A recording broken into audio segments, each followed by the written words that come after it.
On January 20th, defense leaders from around the world met at Ramstein Air Base to discuss aid to Ukraine. Leaders were split on sending tanks to Ukraine. Luke Coffey is a senior fellow for national security and defense at the Hudson Institute. Luke, welcome to the program. Thanks for having me on. So, as of this taping, there are reports that Germany has agreed to let Poland send German tanks. What's the big deal about that? Well, this is a positive development. The big problem with sending these Leopard 2 tanks to Ukraine is that as the manufacturing country, Germany has the right to veto where these tanks end up. So even though these tanks are bought and purchased and owned by countries like Poland and Spain and Finland and even Canada and even Turkey uses these tanks, even though these countries have purchased these tanks from Germany, they're not allowed to export them to a third country without Germany's approval. And this is where we are today with the situation. So what's the root of Germany's reluctance? Are they afraid that Russia would retaliate against them?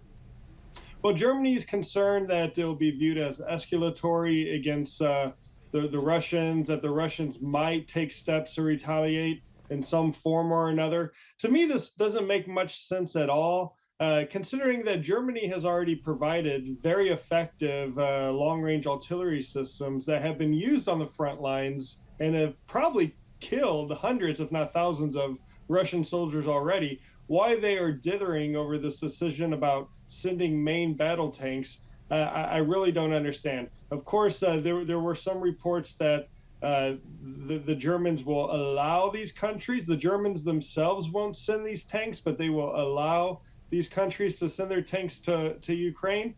But this remains to be seen if this is going to actually happen. So where does the U.S. stand? Why doesn't the U.S. just send their own tanks? Well, I think there could be a couple of reasons here.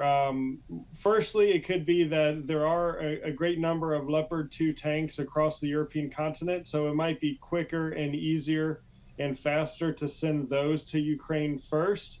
Also, the fewer different types of platforms that the Ukrainians are operating, the easier and better it is to streamline the logistics and the maintenance. So introducing yet another variant of tank could be problematic. But to me, I think we should be sending the Abrams tanks to Ukraine. I think that these concerns about logistics and the geographical ease of having tanks already in Europe are secondary to Ukraine's national survival.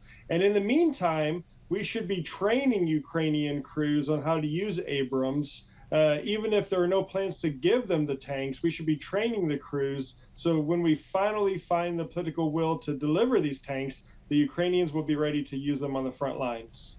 And why now? Why send tanks now? Why are they important to the Ukrainians, and what effect would they have on the battlefield? Well, the use of main battle tanks in a proper way with ground support and air support and the full combined arms package can be a very effective tool for maneuver warfare. So this, in simple terms, this means helping the Ukrainians take back territory from the Russians.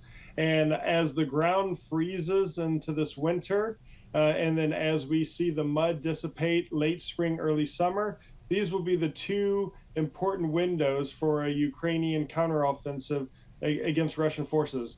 In terms of why now is basically a political decision. These tanks should have been delivered months ago to the Ukrainians, but for political reasons, they still haven't been delivered.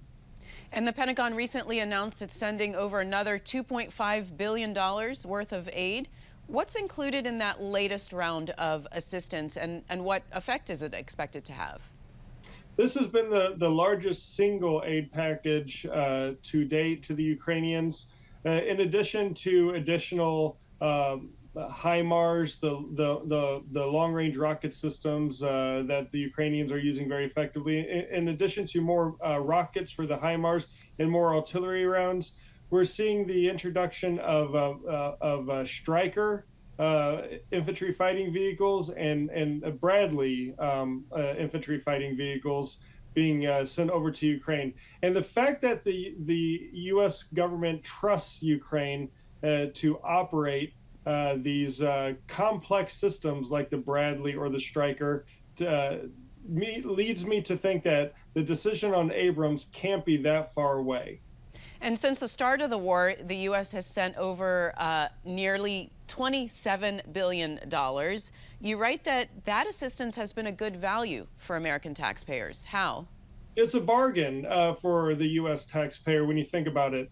We've sent $27 billion in military assistance since the war started.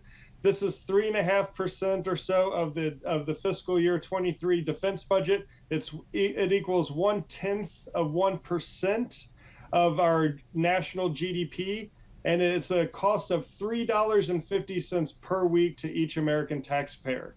And in return, we've allowed the Ukrainians to defend their country and also essentially destroy or degrade one of America's top adversaries on the battlefield, all for $3.50 a week per American taxpayer. So I would say that this is a great return on investment. A Ukrainian victory will have huge geopolitical ramifications around the world in ways that we don't even understand or can see. But we have to start wanting Ukraine to win more than we just hope that Russia's going to lose. And we have to get into that victory mindset and give Ukraine the weapons that they need to win. All right, Luke. Well, nice to talk to you. Thanks so much for being on the program. My pleasure. Thank you. Thanks for watching. If you enjoyed the video, give it a thumbs up and subscribe to our channel so you don't miss out on any future Government Matters interviews.